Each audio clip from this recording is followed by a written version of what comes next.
Good morning students, class 10th। कैसे हैं आप सब लोग?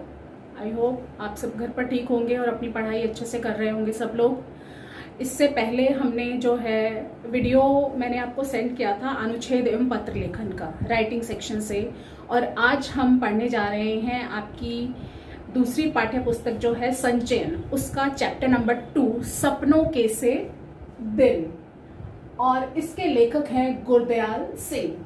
तो पाठ पढ़ने से पहले हम लेखक के बारे में जानेंगे। तो लेखक परिचय कुछ इस प्रकार है। पंजाब के जैतो कस्बे में 10 जनवरी 1933 को एक साधारण दस्तकार परिवार में जन्मे गुरदयाल सिंह ने बचपन में कीलों हथौड़ों से काम लेते हुए शिक्षा पूरी की और कलम पकड़ी। यानी कि बचपन से ही उन्होंने क्या है, अपने पिता के काम में जो पुश्तैनी काम था उनका, दस्तकारों का, वो काम करके साथ में अपनी शिक्षा को पूरा किया और कलम पकड़ी। कलम पकड़ी से मतलब है कि उन्होंने लिखना शुरू किया। लिखना शुरू से मतलब है कि उन्होंने साहित्य के लिए कुछ कहानियां, उपन्यास वगैरह जो है लिखना शुरू किया। 1954 से 1970 तक स्कूल में अध्यापक रहे। यानी कि 1954 से लेकर 1970 तक स्कूल में अध्यापक रहे। उनकी पहली कहानी 1957 में पंचदरिया पत्रिका में प्रकाशित हुई। उनकी पहली कहानी कौन सी थी? पहली कहानी जो थी 1957 में पंचदरिया नामक पत्रिका में प्रकाशित हुई। पंजाबी भाषा में जब कॉलेज में प्राध्यापक हुए, प्राध्यापक मीन्स लेक्चरर जिसको बोलते हैं इंग्लिश में, जब कॉलेज में प्राध्यापक हुए तो अपने ही उपन्यास पढ़ने का मौका मिला। यानी कि जब उन्होंने कॉलेज में लेक्चरर बने तो वहां पर उन्हें अपने जो उन्होंने उपन्यास लिखे थे उनको पढ़ने का मौका वहां पर मिला। पंजाबी भाषा में उल्लेखनीय योगदान के लिए ज्ञानपीठ पुरस्कार से सम्मानित गुरदयाल सिंह को अपने लेखन के लिए साहित्य अकादमी, सोवियत लैंड नेहरू सम्मान, पंजाब की साहित्य अकादमी सहित अन्य कई पुरस्कारों से सम्मानित होने का गौरव प्राप्त हुआ। पंजाबी भाषा में मतलब उनका विशेष योगदान था, उसके लिए उन्हें ज्ञानपीठ पुरस्कार से सम्मानित किया गया और अपने लेखन के लिए उन्हें साहित्य अकादमी, सोवियत लैंड नेहरू सम्मान, पंजाब की साहित्य अकादमी सहित अन्य कई पुरस्कारों से उन्हें सम्मानित भी किया गया। उन्होंने अब तक 9 उपन्यास, 10 कहानी संग्रह, 1 नाटक, 1 एकांकी संग्रह, बाल साहित्य की 10 पुस्तकें और विविध गद्य की 2 यानी कि विभिन्न गद्यों की 2 पुस्तकों की रचना की। गुरदयाल सिंह की प्रमुख कृतियां यानी कि उन्होंने जो कुछ रचनाएं लिखी हैं वो कुछ इस प्रकार हैं। मड़ी का दीवा, अथ चांदनी रात, 5वां पहर, सब देश पराया, सांझ सवेरे, और आत्मकथा है उनकी क्या जानू मैं कौन।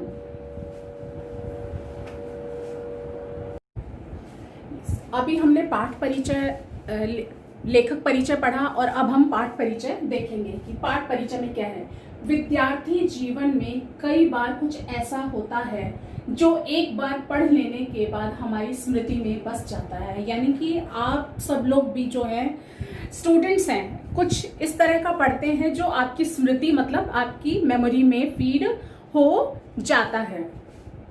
सपनों के से दिल ना आत्मकथ्य में भी कुछ ऐसा ही। आत्मकथ्य से मतलब है आत्मकथा में भी कुछ लेखक की जो ये है आत्मकथा है, कुछ ऐसा ही है जिसे पढ़ने के बाद भुला पाना कठिन हो जाता है। लेखक में कुछ ऐसे पाठ में लेखक ने कुछ ऐसे लोगों का भी वर्णन किया है जो शिक्षा के महत्व से अनजान थे। यानी कि उन्हें एजुकेशन के बारे में किसी प्रकार की कोई नॉलेज नहीं थी कि किस तरह से कि हमें एजुकेशन भी लेनी चाहिए, उसके क्या बेनिफिट्स हो सकते हैं। ये लोग खुद अनपढ़ रहे और उसके कारण उनके परिवार की कई पीढ़ियां भी अनपढ़ रह गई। यानी कि जो लोग अनपढ़ थे वो अनपढ़ खुद तो रह गए, उन्हें पढ़ाई का महत्व, उन्हें शिक्षा के महत्व के बारे में कुछ भी नहीं मालूम चला और उनकी जो आगे आने वाली पीढ़ी है वो भी अनपढ़ रह गई।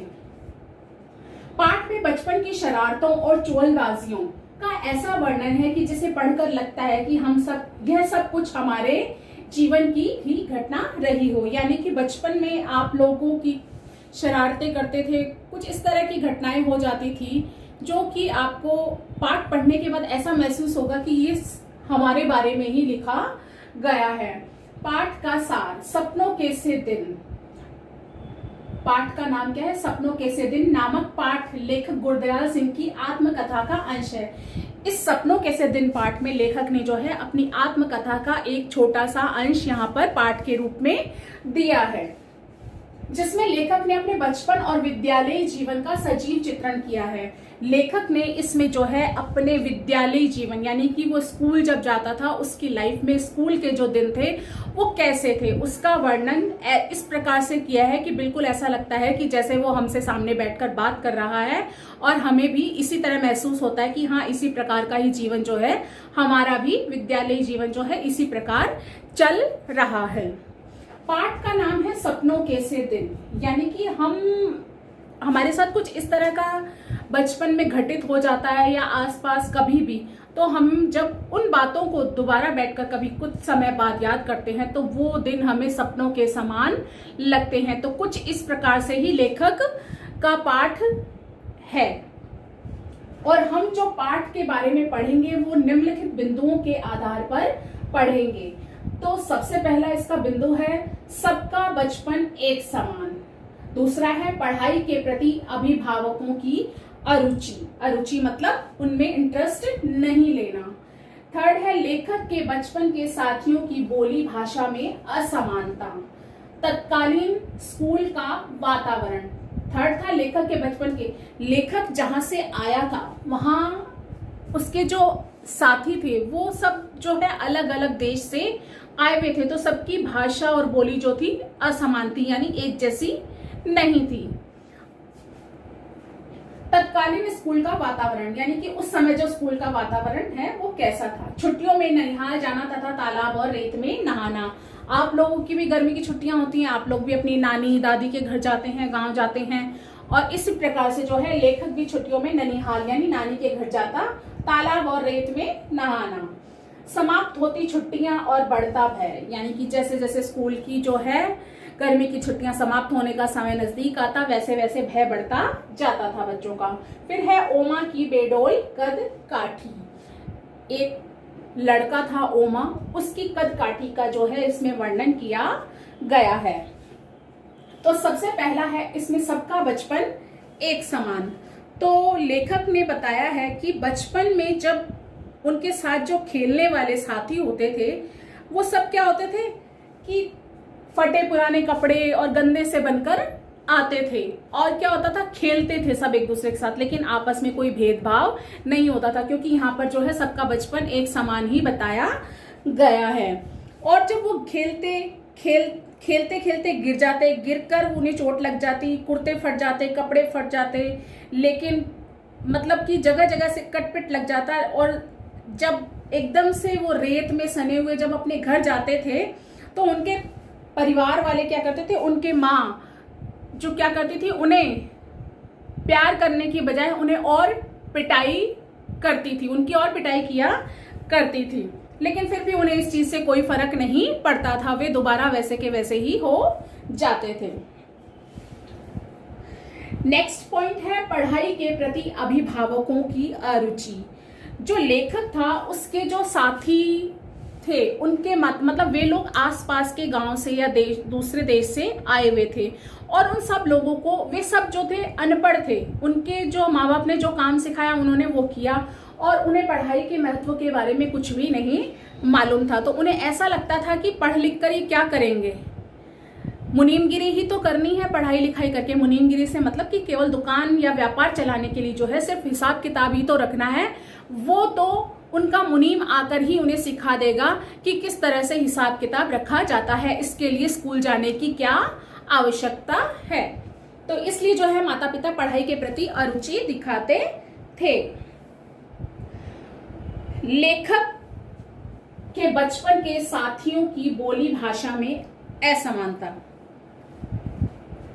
लेखक के जो आधे से अधिक साथी हैं हरियाणा या राजस्थान से आए हुए थे, व्यापारी वर्ग के थे, लेकिन क्या है सबकी बोली और भाषा जो थी सब में असमानता थी। सब अलग अलग भाषाएं बोला करते थे। ऐसे किसी को किसी की भाषा समझ में नहीं आती थी, ना ही बोली समझ में आती थी, लेकिन खेलते समय उन्हें उनकी सारी भाषाएं समझ में आ जाती थी। खेलने में उन्हें कोई दिक्कत नहीं आती थी। नेक्स्ट है तत्कालीन स्कूल का वातावरण। लेखक को आज भी जो है अपने स्कूल का वो रास्ता याद है कि कांटे झाड़ दोनों रास्ते, जब वो स्कूल जाया करते थे तो उनके जिस रास्ते से वो जाया करते थे तो दोनों साइड कांटे के झाड़ वगैरह सब कुछ लगे हुए होते थे।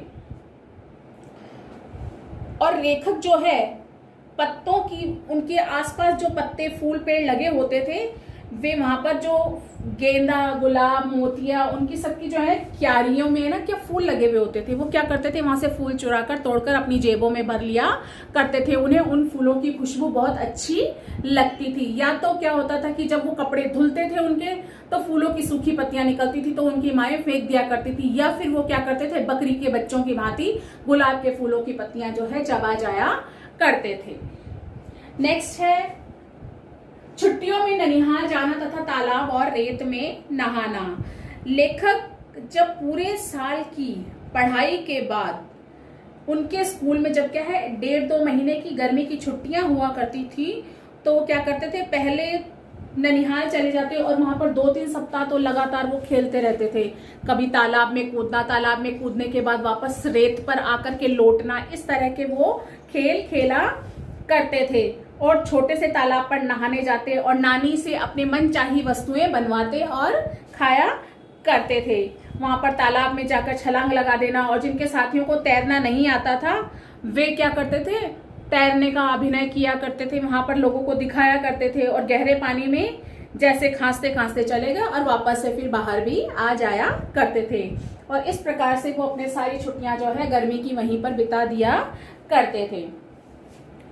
नेक्स्ट है इसमें समाप्त तो होती छुट्टियां और बढ़ता भय, यानी कि जैसे ही 1.5-2 महीने की छुट्टियां शुरू हुई तो क्या होता था, लेखक और उसके साथी जितने भी थे वो सब क्या है खेलने कूदने में सारा समय बिता दिया करते थे।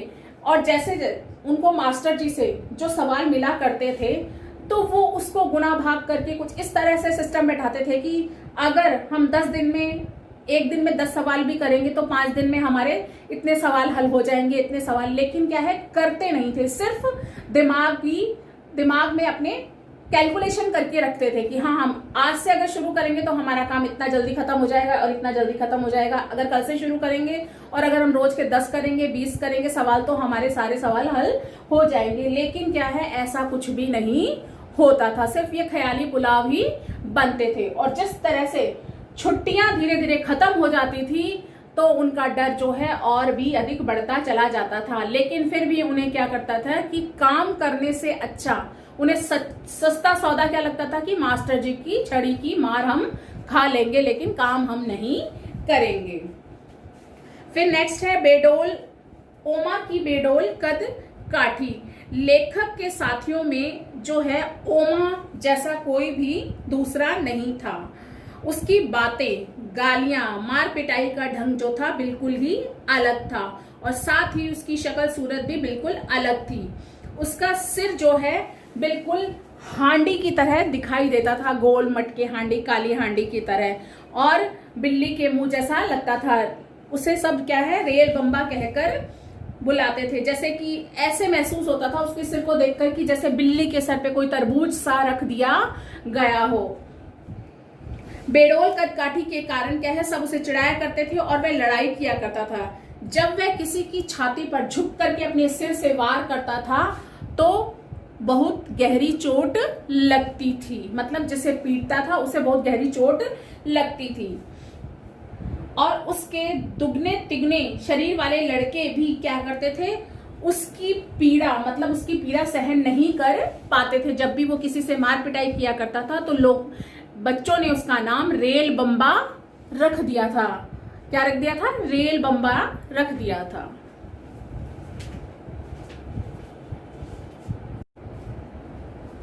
यस, 8वां पॉइंट है सख्त पीटी मास्टर, यानी पीटी सर के बारे में इसमें बताया गया है कि लेखक जो है उसके स्कूल में 9 कमरे थे और दाईं ओर जो पहला कमरा था वो प्रधानाचार्य जी का था, जिस पर चिक यानी कि चटाई सी लटकी रहती थी दरवाजे के बाहर, जैसे पर्दा लगा रहता है तो पर्दे की जगह उन्होंने चिक लटका रखी थी। वे प्रार्थना सभा के समय ही बाहर आते थे। बच्चों को सीधी पंक्ति में खड़ा देखकर बहुत ही प्रसन्न भी होते थे और अध्यापक सारे जो थे उनके पीछे होते थे। पीटी मास्टर प्रीतम चंद को बच्चों की कतार में खड़े होते देखते थे और ये देखते थे कि कोई लड़का अपना सिर इधर उधर तो नहीं हिला रहा है, यानी कि पीटी सर जो है बच्चों की लाइन के पीछे जाकर के खड़े हो जाते थे और चेक करते थे कि कोई झुककर अपनी टांग तो नहीं खुजा रहा, कोई सिर तो इधर उधर नहीं हिला रहा। लेकिन जब हेडमास्टर साहब ऐसे बिल्कुल पंक्तिबद्ध खड़े हुए छात्रों को देखते थे तो उन्हें बहुत अच्छा लगता था। नेक्स्ट है पीटी सर के स्वभाव के विपरीत हेडमास्टर साहब। पीटी सर के स्वभाव के बिल्कुल ही विपरीत थे हेडमास्टर साहब। हेडमास्टर जो थे मदन मोहन शर्मा का स्वभाव पीटी सर के स्वभाव के बिल्कुल ही विपरीत था। वे 5वीं और 8वीं कक्षा के बच्चों को अंग्रेजी पढ़ाया करते थे, जहां पर पीटी सर बच्चों को मार पिटाई से काम लिया करते थे, यानी कि उन्हें सजा दिया करते थे। लेकिन हेडमास्टर साहब क्या करते थे कि कोई भी बच्चा अगर गलती करता है तो उसे प्यार से समझाते थे और अपने बाएं हाथ की उल्टी उंगली से हल्की सी चपत लगाते थे कि बच्चा नीचे मुंह करके मुस्कुरा करके चला जाता था।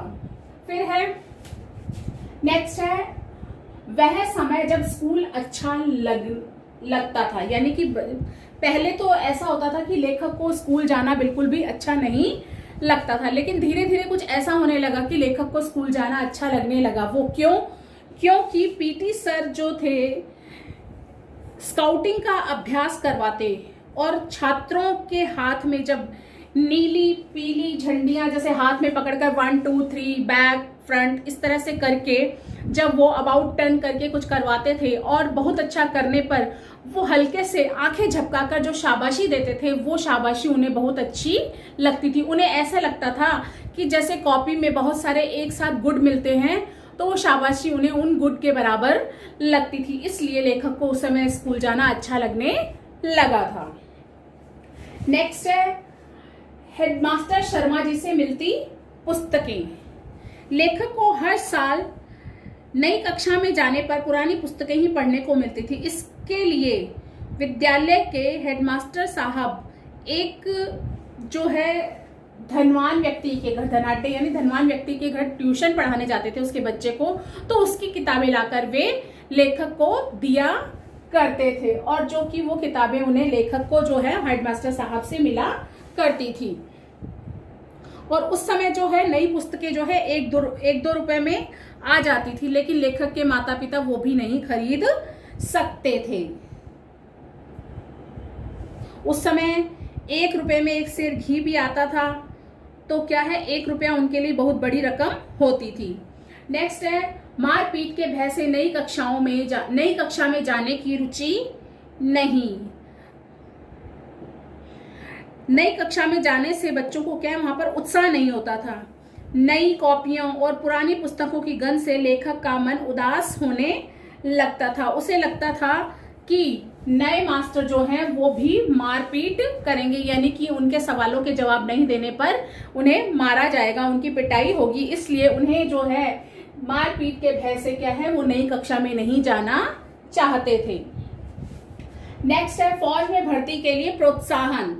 द्वितीय विश्व युद्ध के बाद जब नाभा के रियासत के राजा को गिरफ्तार कर लिया गया तो जंग शुरू होने से पहले ही क्या राजा मर गया और अंग्रेज लेखक के गांव में नव युवकों को जबरदस्ती जो है सेना में भर्ती नहीं कर सकते थे। इसलिए जब अंग्रेज आते तो उनके अपने साथ क्या है वे नौटंकी वाले लेकर आया करते थे और नौटंकी के माध्यम से उन्हें समझाया करते थे कि तुम्हें यहाँ तो कुछ नहीं मिलेगा, लेकिन वहां क्या है तुम्हें बूट कपड़े सूट वगैरह सब कुछ मिलेंगे। तो लेखक के गांव के जो है बच्चे इसी लालच में क्या है फौज में भर्ती हो जाया करते थे, इसी तरह से उन्हें प्रोत्साहन दिया करते थे वो। नेक्स्ट है पीटी सर प्रीतम चंद का व्यक्तित्व। प्रीतम सर जो है मध्यम कद काठी वाले दुबले पतले व्यक्तित्व के स्वामी थे। वे बाज किसी दृष्टि रखते थे, यानी कि उनकी जो देखने की शक्ति थी वो बहुत ही पहनी थी। वो दूर से ही पहचान लेते कि कोई व्यक्ति किस तरह से कार्य कर रहा है और कौन जो है कार्य नहीं कर रहा है।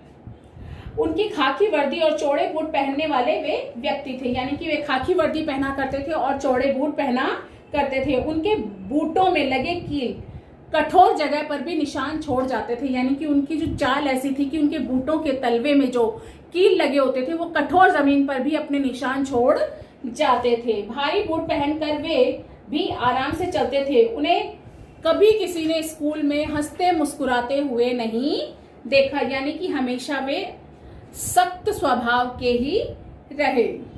छात्रों की पिटाई का डर एवं नफरत का कारण। प्रीतम चंद से बच्चों का डरना स्वाभाविक ही था। क्यों? क्योंकि बच्चे क्या उनसे नफरत भी करते थे और इसका कारण था कि वे छात्रों को मारते पीटते थे। इस कारण जो बच्चे हैं उनसे नफरत करते थे और डरते थे। वे लेखक को चौथी कक्षा में फारसी पढ़ाया करते थे। एक सप्ताह बाद जब उन्होंने शब्द रूप याद करके अगले दिन सुनाने के लिए कहा, अगले दिन एक भी लड़का नहीं सुना पाया, तो उन्होंने सभी छात्रों के टांग को पीछे से बाहें निकाल कर कान पकड़कर बैठने के बाद जो पीठ ऊंची करने के लिए कहा और 3-4 मिनट बाद ही क्या है सबकी टांगों में जो है जलन होने लगी थी। लेखक और हरवंश की बारी आने तक कमरे में हेडमास्टर साहब क्या है उस समय पहुंच चुके थे और उन्होंने जो कुछ देखा वे सहन नहीं कर पाए और उन्होंने उत्तेजित होकर यह सब तुरंत जो है रोकने का आदेश दिया। गुस्से में अपने दफ्तर में वापस चले गए। पीटी साहब हुए मुअत्तल। मुअत्तल मीन्स उन्हें सस्पेंड कर दिया गया। कई सप्ताह तक पीटी मास्टर के विद्यालय न आने पर बच्चों को पता चला कि उन्होंने पीटी सर को जो है मुअत्तल कर दिया गया है, लेकिन पीटी सर को इसकी भी बिल्कुल भी चिंता नहीं थी। पहले की तरह ही पिंजरे में रखे हुए अपने घर में पिंजरे में रखे हुए तोतों को भिगोए हुए बादाम की गिरियां खिलाते और उनसे बातें करते रहते और तोतों को लेखक ने भी देखा था, यानी बच्चों ने भी उनके जो उन्होंने तोते पाल रखे थे उसे देख रखा था। और लड़कों के क्योंकि वह लड़कों के साथ काम कराने उनके लिए घर जा चुका था, यानी कि वह कई बार मास्टर प्रीतम चंद के घर जा चुका था। लेखक के लिए यह आश्चर्यजनक था कि पिटाई करने वाला जो हमारे पीटी सर है, पिटाई करने वाला जो व्यक्ति है वह प्रीतम चंद अपने तोतों से मीठी मीठी बातें किस प्रकार कर लेते हैं। क्या उनके तोतों को उनकी आंखों से डर नहीं लगता? यह तो एक तरह से अलौकिक ही था। मतलब लेखक को हैरानी होती थी कि प्रीतम चंद जो कि छात्रों की चमड़ी तक उधेड़ देते थे मार मार कर, छात्र उनसे इतना खौफ खाते थे, क्या वे तोतों से मीठी मीठी बातें कर सकते हैं? और यह सब देखना और सुनना सबको क्या है लेखक के लिए बहुत ही एक अद्भुत सा था कि आश्चर्यचकित कर देने वाला था। तो आज हमने पढ़ा है सपनों के से दिन पाठ। इसमें जो है मास्टर प्रीतम चंद लेखक ने जो है अपने बचपन के दिनों का, स्कूली जीवन का, विद्यालय जीवन का जो है एक आत्मकथा के रूप में यहाँ पर उसने ब्यौरा दिया है, जिसमें कि उसके स्कूल में मास्टर जी कैसे थे, उसके दोस्त कहते थे, वे छुट्टियों में कहाँ जाया करते थे, पीटी सर उसके कैसे थे, उसे स्कूल जाना कब अच्छा लगने लगा और नई कक्षा में जाने का उसे डर कैसे क्यों लगता था। तो आज ये हमारा चैप्टर जो है खत्म होता है। Thank you.